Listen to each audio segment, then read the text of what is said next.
The signs were ready and waiting by the front door. I'd spent the better part of the last couple of days on them because I wanted them to be perfect. Now, the hard part: up the stairs into the master bedroom, rip off the bedclothes, wrestle the mattress off the queen-sized bed, and half carry, half slide it down the stairs, through the hall, and out onto the front lawn next to the street. Back into the house, up the stairs, toss the slats and bedclothes down the stairs, followed by them, and take them outside, tossing them into a pile beside the mattress. Another trip to the bedroom, kick apart the side rails and hustle them outside. Check my watch, 4:22. I have to hurry, I need to be done by 5. The headboard and footboard followed, and by 4:35, the bed was back together. Next, the kitchen table. It was light enough that I was able to scoot and carry it, turning it sideways and angling it through the door, placing it next to the bed in the yard. The final item was the 6x8 throw rug in the living room. I rolled it up and placed it by the other items in the yard, erected the signs, and noted with pride that it was only 4:55. 10 minutes to go till my wife comes home. I walked to the middle of the street and turned to view my handiwork. It looked so beautiful it almost brought a tear to my eye. Finally, my wife's and my marriage bed, the kitchen table, and throw rug, the 3 places I knew for sure my wife and her lover had used repeatedly over the past 6 months. And the signs, so perfect, high enough to be out of reach. One by one, I read them. The large sign in front of the furniture read, "These items are yours for the taking, free. They are no longer wanted in this house. If you are able to stomach the stench of adultery and broken vows, help yourself." The sign above the bed read, "On this bed, my wife repeatedly broke her wedding vows and threw our marriage away by having sex with her lover twice a week for the past 6 months. This afternoon was their most recent tryst, and the smell of their bodies still clings to the sheets." Over the kitchen table was the sign that said, "My wife and her lover often had sex on this table, usually just a few hours before she served me dinner." Over the throw rug was the sign that said, "My wife and her lover seem to prefer this rug for their fun."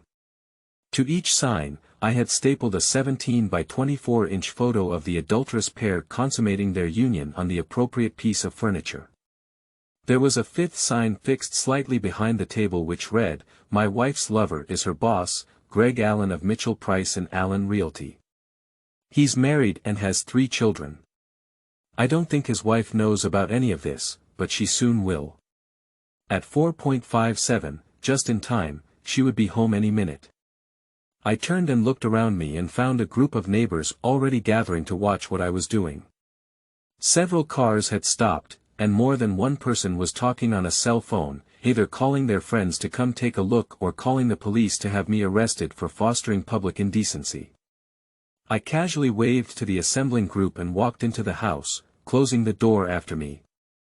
At precisely 5:05 p.m., I saw my wife's car turn the corner at the end of the block and immediately slow down, seeing all the people gathering near our house, looking at something on our lawn and talking and laughing among themselves. Slowly, she drove to the house we'd shared for the past 10 years and stopped in front, staring at the sight of the furniture and the signs in our front yard, paying, I'm sure, special attention to the large photos of her and her boss, Greg Allen, having sex, their faces masks of lust and pleasure, even through her car window. In the window of my house, and with all the conversation of the 40 or 50 people standing around gawking, I still heard her scream, "No. Oh God. No." Finally, her eyes moved from the signs to the front window of the house where she saw me standing. We stared at each other. She looked grief-stricken, her face ashen white. I could see tears falling down her cheeks. She seemed to be asking me why. I had the same question for her. I watched her for a few seconds, then turned away from her, closing the curtains behind me. I guess at this point I should explain how my wife, Sherry, and I arrived at this tragic place. My name is Jack Meyer. I met Sherry in college, our junior year. A mutual friend suggested we get together, and when we met for the first time, I was smitten. Sherry wasn't a beautiful woman in the classic sense, but she was so damn cute and sexy, 5 feet 2 inches with beautiful blue eyes and dishwater blonde hair down to her shoulders. Her body was petite but perfectly proportioned, and her tiny waist captivated me. Though she didn't know it at the time, she had me, and the thought that I wouldn't win her never crossed my mind. Sherry and I started dating, and within a few weeks, we were a couple. A month after we met, we made love for the first time, and it was like nothing I had ever experienced. I was obsessed with Sherry and couldn't get enough of her body. Neither of us were virgins our first time, but we were far from experienced, and we luxuriated in each other's bodies. Oral sex was wonderful, and everything we tried seemed to become our favorite. I think it is safe to say we were as deeply in love as it was possible for two people to be. We were married just after graduation and moved into our first home, a condo in Van Nuys. Sherry got her real estate license and went to work with one of the area's more prominent agencies. I used my engineering degree to snag a nice position with an electronic manufacturing company, and we settled into a life I thought was perfect. For the next 13 years, we shared a fabulous life together, first in our condo, then as our earnings increased, we bought our dream home and started our family. First came Shelby, now 8 years old, then 2 years later along came Ryan, who was now 6. Sherry and I loved those 2 kids to total distraction. We lived for each other and our family. So what happened? I wish I could tell you. I wish I could say I picked up on the little signs that told me something was wrong, but I didn't. I was totally oblivious, living in a world of absolute love and trust with my wife. It took a fluke to fill me in on what was going on, a fluke caused by our daughter Shelby getting sick at school. It was a Thursday, and I got a call just before noon from the school nurse that Shelby had come down with what appeared to be the flu. At the time, I was in the middle of a staff meeting and asked the school nurse to please call my wife. The nurse told me she had tried calling Sherry at her office, where she was told my wife would be out for most of the rest of the day. She tried our house, but there wasn't an answer, so she left a message. Then her cell, only to be directed to her voicemail, so she called me. Since it was important that my daughter be picked up as soon as possible, I made my apologies to my staff and drove as quickly as I could to Shelby's school, where I picked her up and headed for home. When we got there and I opened the garage door, I was surprised to see a car I didn't recognize parked in my spot next to my wife's. Instantly, I got a lump in my throat, and my stomach began to churn. No, it couldn't be, I told myself. My wife, the woman I loved more than life itself, couldn't be having an affair. It wasn't possible. But still, why was there a strange car in the garage with the door down? Something was very wrong, and I had to find out. And I couldn't let my daughter find out with me. Stay in the car for a minute, Shelby, I told her. But why? I want to go to bed, she whined. I know it, baby, but I think the exterminator is here spraying the house for bugs, and the spray will make you even sicker. I lied to her, the first lie I'd ever told my daughter. Let me check first, and then I'll come and get you. Daddy, what's wrong? Nothing, Shelby, I'm fine. Just the stink in the house really bothered me, got to me. I'm fine. Don't worry. I'm fine. I left Shelby with her grandmother, telling her I'd pick her up in a couple of hours. I didn't explain anything to my mom about what I had witnessed, just told her to watch Shelby till I got back from work. I was tempted to drive back to my house and confront the cheating pair, but decided I needed more than just a confrontation. I needed revenge. And as I drove back to my office, I began to form the plans that would ruin my wife and her boss forever. The electronics firm I worked for had several divisions. I was a senior engineer in the medical equipment division, and we shared a large complex with another division that designed and built commercial security equipment. When I reached my office, I told my secretary to make sure I wasn't disturbed the rest of the afternoon, then picked up the phone and called my counterpart in the security division. Dan Taylor was an outstanding engineer and had been a good friend ever since college. I told him I needed to see him right away, and he said he was coming my way anyway to drop off some blueprints to be copied, and he'd see me in half an hour. I told my secretary that Dan could come into my office as soon as he arrived, and true to his word, he knocked on my door 20 minutes after our phone conversation. "What's cooking, Jack?" he asked, coming in and closing the door. "You look like you just lost your last friend." "I think I have, Dan, and I need your help." "Anything, Jack." "What's going on?" "I just caught my wife and her boss having sex at my house, in my bed." "Damn, Jack, you're kidding." "I wish I were. I had to pick up my daughter at school, and when I got home, there was a strange car in my garage. I snuck in and found them in her bedroom, on her bed. I couldn't believe it, but it's true. That shouldn't happen to anyone." "What happened when you confronted them?" "I didn't confront them.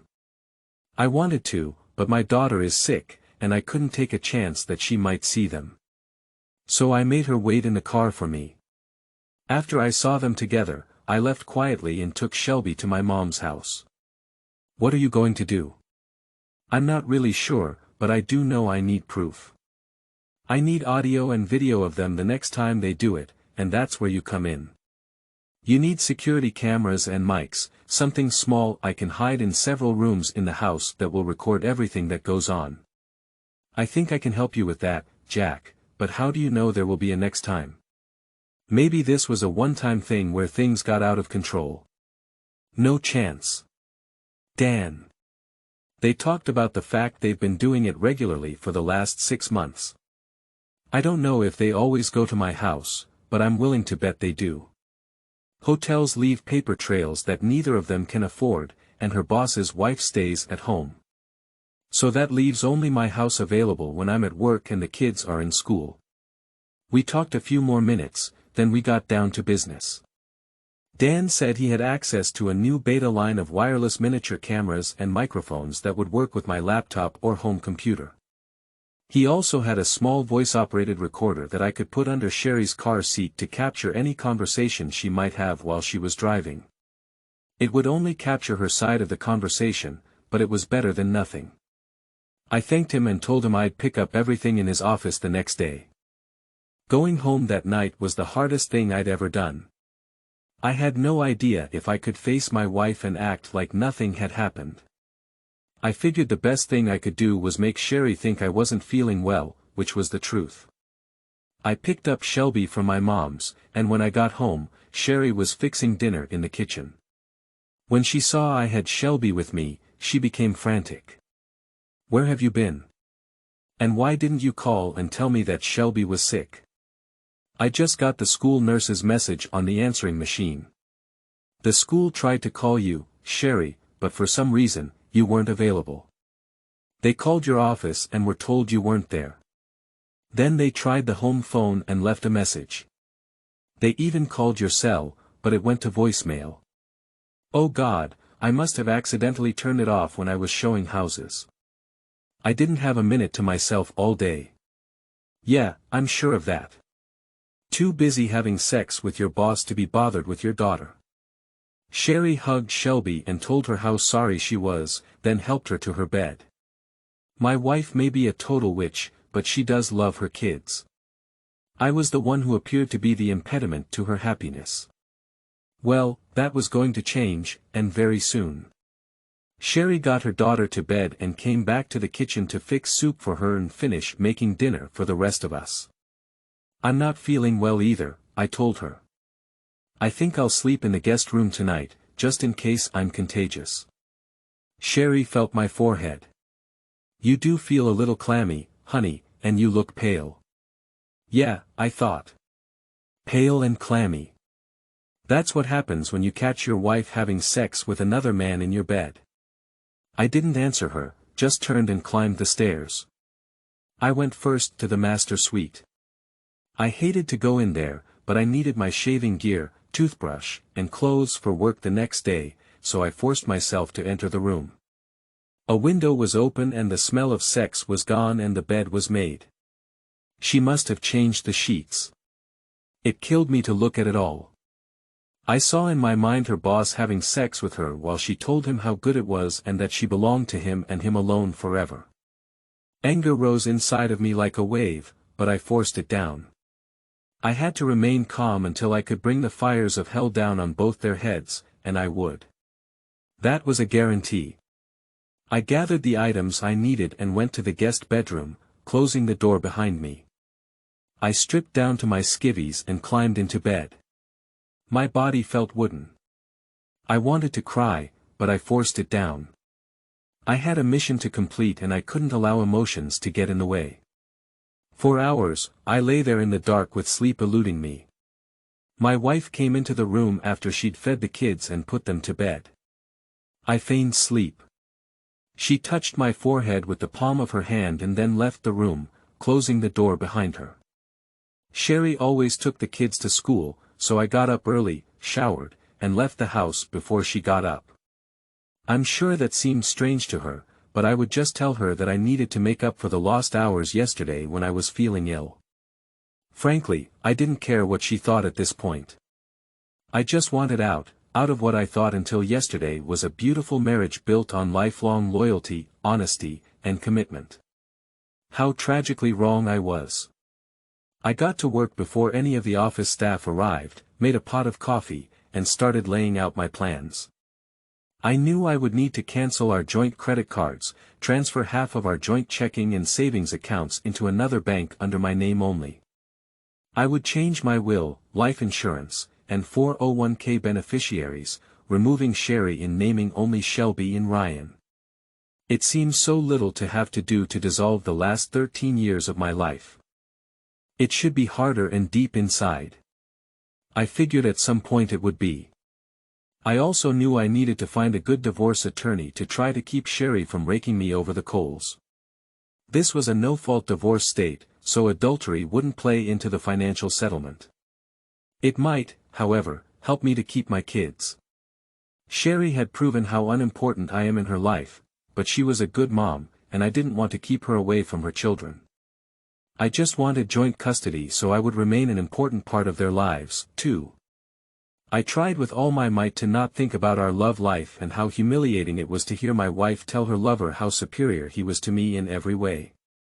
I knew if I allowed myself to dwell on that right now, I would start to doubt myself, and I couldn't do that just yet. That I knew would come later, and when it finally hit me, it would likely destroy me. With my list finished, I called Dan's office. He was there and told me he'd have everything I needed by noon. He'd even come with me to help me install everything and make sure I knew how to use it. I tried to concentrate on getting some paperwork off my desk when my cell phone rang. I could see it was Sherry, so after 3 rings, I answered it. Her voice never failed to make me feel warm, but this time the warmth was just a precursor to burning anger. "Hi, baby. How are you feeling?" she asked in her most loving voice. "Still a little sick to my stomach," I told her. "If you only knew how sick. I'm worried about you, honey. You left this morning before I could check on you." "Yeah, I have a lot of things I need to take care of and not a lot of time, so I came in early." "Please, Jack, take care of yourself. I don't know what I'd do if something happened to you. You and Shelby and Ryan are my whole life." You have a very strange way of showing that, I thought to myself, but what I told her was, "Yeah, I'll be fine. Just need to get it out of my system." "Well, if you're up to it tonight, I can think of a good way to make everything better for you." The witch, I thought, and to think I've been so stupidly blind that I used to swallow her hook, line, and sinker. But not anymore. She was about to get everything that was coming to her. Just bide my time. Sure, we'll see how I feel. Boy, you really must not feel well to be so disinterested in getting what you know belongs to you, baby. Not disinterested, Sherry. Just a lot on my mind right now. See you tonight. I'll be home by 6. Honey, if you need me for anything, just give me a call. I'm in the office all day today. That's what I needed to hear. I called Dan. He said he had everything ready and I should meet him at the door to the loading dock. We put everything into Dan's van, and with the two of us working on the install, had it all in place and tested by 3.30. Then I installed the software on my home office PC and set up a secure folder to gather and hold everything the cameras and microphones picked up. We bugged the living room, kitchen, guest bedroom, and of course, the master suite, paying special attention to that room with 4 cameras that would capture virtually everything that went on there. As a final thought, we also installed a camera and mic in the master bath in case the loving couple decided to shower together after their sex romp. Everything was automatically activated by motion, with the cameras turning on the mics. I was ready. That night was the toughest one of my life. I couldn't convince myself to play the illness routine again, so after dinner when the kids were asleep, I dutifully followed my wife to our room where I turned on my side away from her and pretended to go to sleep. Sherry seemed perturbed since we always cuddled before sleep. She spooned up against my back, draping her arm over me. "Anything wrong, my love?" she asked. "No, Sherry," I told her. "You have always satisfied me. I just wonder sometimes if I'm man enough for you." "Jack, why would you say such a thing? You know you have always been enough man for me. My life would end if something happened to you. I'll never need anyone else as long as I have you. You are my perfect lover, man. Always have been, always will be." "Yeah, I guess that's just hard to believe sometimes, Jack. What is wrong with you?" "Nothing, Sherry. Just tired," I said and closed my eyes, trying to sleep. Sometime later I heard the sound of Sherry softly crying. I felt no pity for her, but I did wonder if she cried out of shame for what she was doing or because she felt like I was being mean to her again. I got up before she did and took the opportunity to install the voice recorder under the seat of her car. I also checked out the video and sound from the installed equipment and was assured that everything we'd done the night before was captured cleanly, even in the low-light nighttime conditions in our bedroom. When Sherry got up, at first she was a little snippy, telling me I'd said some things the night before that had hurt her feelings. Then she gave me a peck on the cheek and her mood changed to a cheery one. I guess that's because of her plans for that afternoon with her boss. I poured her a cup of coffee and told her I would be locked in my office all day. She told me she had to spend the entire afternoon showing several homes and was pretty sure she was going to make a big sale but would be able to pick up Shelby and Ryan after school. With a peck on her cheek, I made my way to the garage door, only to have Sherry say, "Jack, you forgot to tell me you love me, honey. You know how important it is to me to hear you tell me that every morning before we start our days." "Sorry, Sherry. I guess by now I figured you should know how I feel about you. There's just a lot on my mind." "Okay, I forgive you this time, but a girl needs to hear her man tell her that he loves her. Don't forget that." "I promise I won't," and I walked out.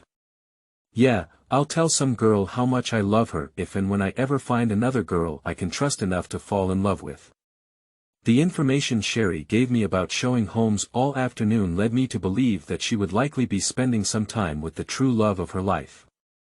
I hoped that was the case. I was tired of playing games.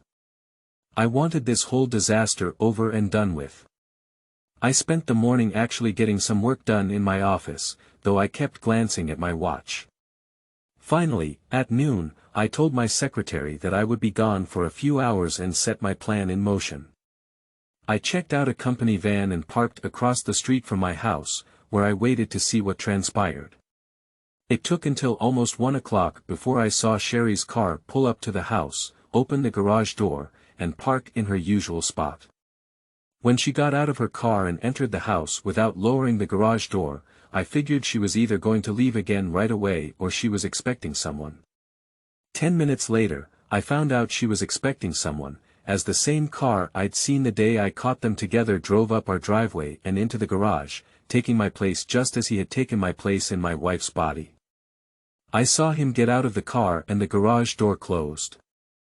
I had to hand it to them. They had guts to be so blatant about meeting in my house and my bed to carry out their affair. It just proved to me that they both believed there was no way they would ever be caught. Either that or they had both come to the conclusion that they didn't care whether they got caught or not. Well, they would soon find out how wrong they were on both counts. They had been caught and I would make sure that they would both care a great deal. With this final proof of my wife's infidelity and knowing I would soon have all the visual proof I needed of their sordid affair, I finally allowed the tears to fall. For 13 years, I had been convinced that my loving wife would never cheat on me just as I would never cheat on her. And with the tears came the first round of doubts. Was he that much better as a lover? I saw that he wasn't any bigger than I was. Maybe he was better looking, though neither of us would win any stud awards. Why would she willingly take the chance on destroying our marriage and his marriage too, since she had to realize there was no way I would not tell his wife exactly what the two of them were doing? I so desperately wanted to walk into the house and confront them, but why? What would that accomplish? I'd catch them in the act, but hell, I'd already done that once. But they weren't aware of it. Would I feel better by beating the shit out of her lover? Yes, but I'd likely go to jail because of it, and frankly, by this time, neither one of them were worth it. My only worry was how all of this horror would affect my kids and his kids too, since I was prepared to destroy him just like he had destroyed me. By 2.30, they must have finished because the garage door opened and her lover backed his car out and left.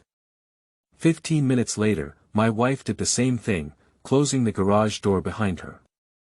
I knew she would return home with the kids by 3.30, so I hurriedly parked in the garage and made my way to my home office. I didn't want to take the time to review all the footage the cameras had recorded. I just wanted to make sure the evidence I needed was safely in my hard drive. After 10 minutes, I'd seen enough. It wasn't a total repeat of the last time they were together, but it was graphic as hell. They'd started out having sex on the kitchen table where I ate my meals. They laughed about how many times they'd wondered if I'd ever figure out that I was eating on the same exact spot where he had sex with her so many times. After that, they moved to our bedroom, but not before her lover suggested doing it in my daughter's room, just for a change of scenery. My wife had a fit about that, telling him absolutely not. It was bad enough that she let him rub her husband's face in it, but her kids' rooms would always be off limits.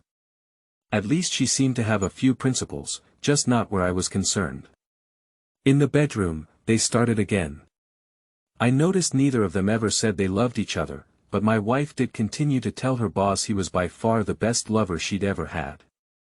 As a final act, though I couldn't immediately understand why, they moved to the throw rug by the fireplace in the living room, where he did her again. Once they were done, I found it odd that she didn't take the time to change the sheets, but figured she would do that when she brought the kids home at 3.30. That left her plenty of time to air the room out and clean the evidence. Since I seldom got home before 6, knowing the evidence I needed was secure inside my hard drive, I shut the system down and left the house without even bothering to check out the mess I assumed was still present on my marriage bed. I'd seen enough, and even though my heart was hardened against my wife, I still felt sick inside, a sickness that was soon replaced by burning anger and hatred. I think I actually smiled, knowing the hell I was about to bring down on both of their cheating heads. I returned to work and filled in Jim on everything I'd seen. Like me, he still couldn't understand how a wife as supposedly loving as Sherry could do what it was now perfectly clear she was doing. Not only had she shattered our sacred vows to each other, but she gone out of her way to heap as much humiliation as possible on me to her lover, always letting him know he was a better lover, more of a man, the only person who could complete her. All those thoughts sank my soul into a deep abyss of pain and despair I knew I had to climb out of so I could finish my task of destroying both of them. I needed to find a good divorce lawyer, and Dan suggested I contact the law firm the company used to see if they could suggest anyone. I talked to one of the corporate lawyers I knew in the firm, and he gave me 3 names of divorce lawyers he knew had successful records in protecting husbands' rights. The first one I called was getting ready to retire and wasn't taking new clients, but the second one said he'd make time for me the next afternoon at 3. With that taken care of, I resolved to take care of canceling credit cards, changing beneficiaries, and moving money around the next morning. When I got home that night, Sherry was in the kitchen fixing dinner while the kids did their homework in their rooms. She was wearing a yellow sundress, and she looked beautiful. For a minute, I thought my heart would break all over again. She was smiling and seemed so happy. I figured it was her usual post-afternoon delight good mood. "Hey baby, how's my man? I hope you had as good a day as I did," she told me, actually causing my eyebrows to rise in surprise. My day was interesting, not that good, really, but I did discover several interesting things I wasn't aware of. "Why was yours so great?" I asked, knowing full well exactly why she was in such a good mood. "I made a sale," she said, "first one this week, but I think there might be another one on Thursday when I show some more homes." "I guess this must have been your lucky day," I told her with less than great enthusiasm. "Anything else special about today? Meet any interesting or special people?" I asked. She gave me a strange look. "No, honey, just the usual work to get through my day so I can come home and be with my family. You know that's where my heart is." I nodded my head. "I also know where you and Sir are, or at least where they were," I thought as I headed up to our bedroom to change clothes. While I changed, I noticed that the sheets had been changed and the room aired out. There was still water on the shower floor, and I mentioned that to her when I returned to the kitchen. "Did you shower sometime this afternoon?" She physically jumped at my words and turned to me, a guilty look on her face. "No, of course not, silly. Why would I do that?" "I don't know, but there's water on the shower floor and it never stays there more than a few hours." "Oh, the drain is probably clogging up again," she said. "Maybe, but I just cleaned it out a couple of weeks ago." "Maybe someone is sneaking into the house to have a tryst with their lover and they shower after they've had a really good session of sex," I said. This time, she froze in place for several seconds. She didn't turn to face me, just kept facing the counter with her head down, then continued to pull lettuce apart for a salad. "My, Jack, you certainly have a vivid imagination, coming up with something like that." "Yeah, that's me, Mr. Imagination, or is it ESP? Sometimes I think I can read people's minds." "Well, if you could read my mind, you'd see how much I love you," and she attempted to laugh, but it sounded strained. "I'll be in my office. Let me know when dinner's ready," I told her, and she turned slightly and looked at me.